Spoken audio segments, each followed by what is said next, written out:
What's going on, everybody? I'm Chris, and today on the bass channel, we're running effects in stereo.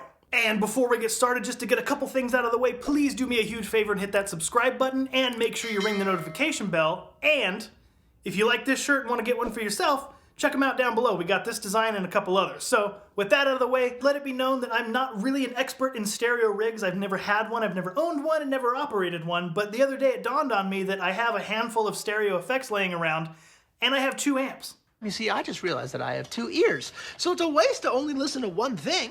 Let me get this straight. You just realized that you have 2 ears? So all I can give you is what I'm hearing and what I'm seeing from the waveforms, and if I'm wrong about anything, please let me know in the comments below. But hopefully this will give you an opportunity to hear what some of these effects sound like in stereo, if you're thinking about a stereo rig or anything like that. So without further ado, let's get started. First up is the MXR Analog Chorus. This one is equipped with a mono and a through jack. If you're running this, normal mono rig, you're going to use the mono jack.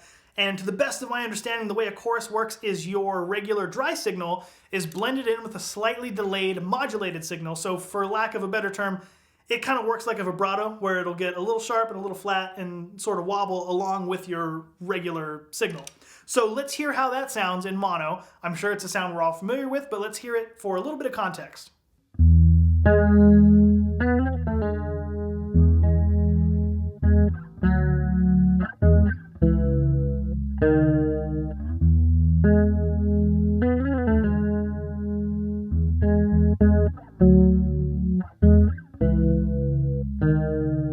Now let's hear it in stereo. It probably goes without saying, if you haven't done it by now, you might want to slap on a pair of headphones or at least get a good set of speakers so you can get a little bit of that spread. The mono signal is going into the Darkglass Microtubes 900 V2, and the through is going through the Darkglass Alpha Omega. Now, both of these amps are set clean and set flat, so there's really not any tone coloring going on. They're both identical, panned hard left and right, so if you got yourself your set of headphones, let's see how it sounds in stereo.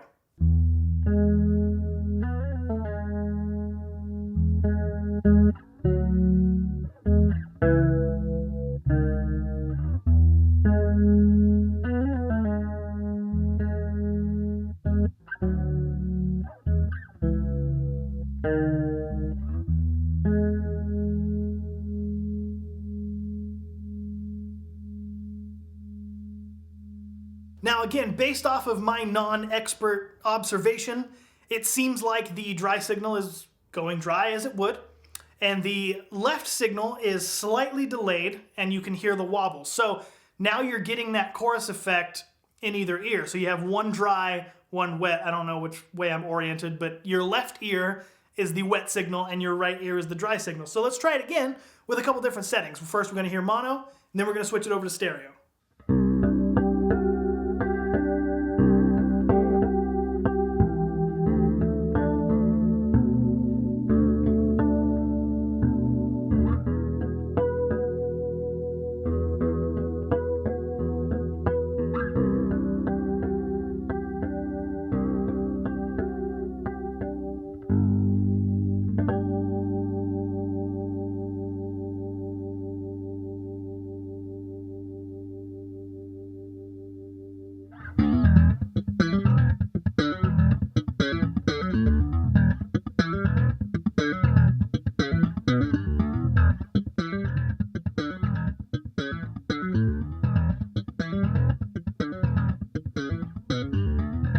Okay, now we're going to check out the Helix phaser. Like I've said before, this is my favorite phaser of all time. I've never had the opportunity to hear it in stereo, so this is an exciting day for me. So again, let's start by hearing it in mono, and then we'll flip it over to stereo.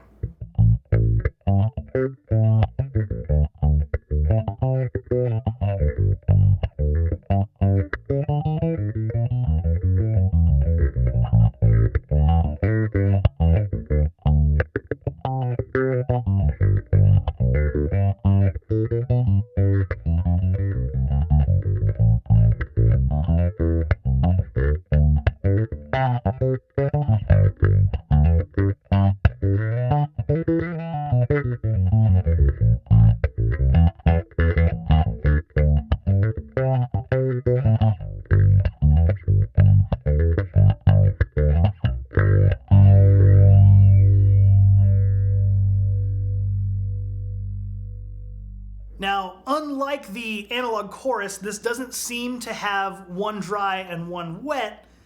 It almost kind of seems like the phase is just moving left and right. It's a little tough to tell on that first one, but this next one is set really slow and really extreme, and you can kind of hear how that phase will move left and right. So let's check this one out.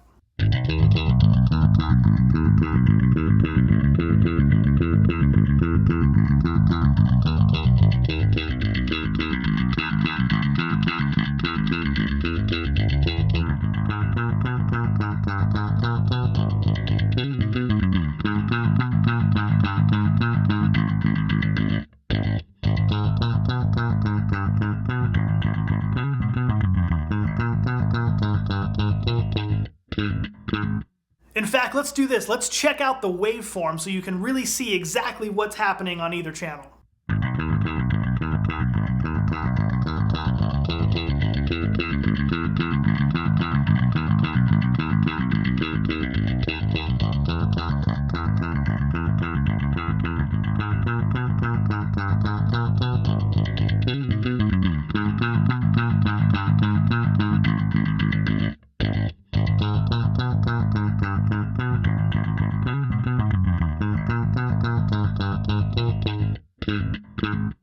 Okay, next up is the Boss DC2. Again, mono input and stereo outputs. I'm going to be honest, man, I have no idea how this works, particularly in stereo. I don't seem to hear or see any noticeable difference other than the fact that it just sounds a little bit wider and more, pun intended, dimensional. So again, if you're an expert on stereo, please let me know in the comments exactly what's going on. But just for fun, let's hear it.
Moving on to the TC Electronic Vortex Flanger. Like the Helix, this is one of my favorite flangers that I own, probably of all time. Again, never heard it in stereo, so we're going to start by hearing it in mono and then in stereo.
Like the Dimension 2, I don't really hear or see much of a difference other than it just sounding a little bit wider.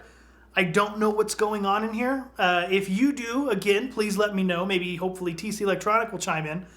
But, yeah, I mean, it sounds wider. It sounds bigger. I don't see or hear anything drastically different. But that's what it sounds like in stereo.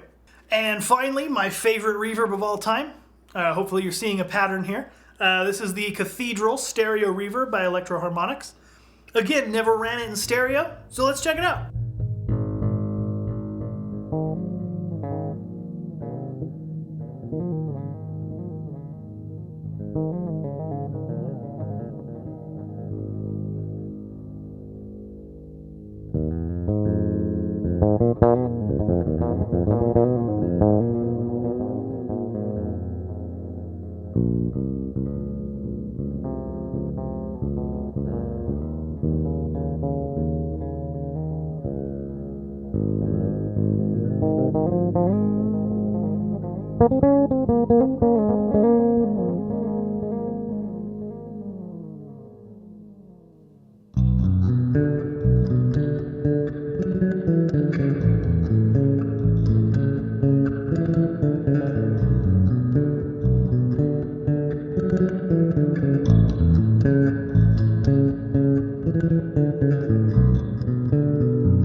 At this point, I'm really hoping somebody will chime in the comments because, again, based on what I could hear, I didn't really hear anything necessarily very different happening, other than the fact that, like the Vortex, it just sounded a little bit bigger and a little bit more spacious, but I couldn't see any noticeable difference in the waveforms, how they correlate, like we did with the Analog Chorus.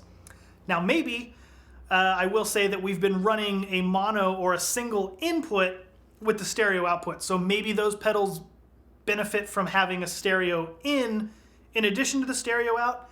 Again, I don't know, I'm not an expert on the stuff. Just thought it would be fun to hear some effects in stereo that at least I personally have not otherwise heard. Let me know in the comments below what you thought, if you know what's going on. If I'm wrong about anything, please let me know down below. Again, I'm Chris. If you like this video, please consider subscribing. You can also check out Patreon for more exclusive content, and somewhere right in this vicinity is another video that YouTube thinks is best suited to your specific interests. So, until next time, I'm Chris from the Bass Channel, and thanks for watching.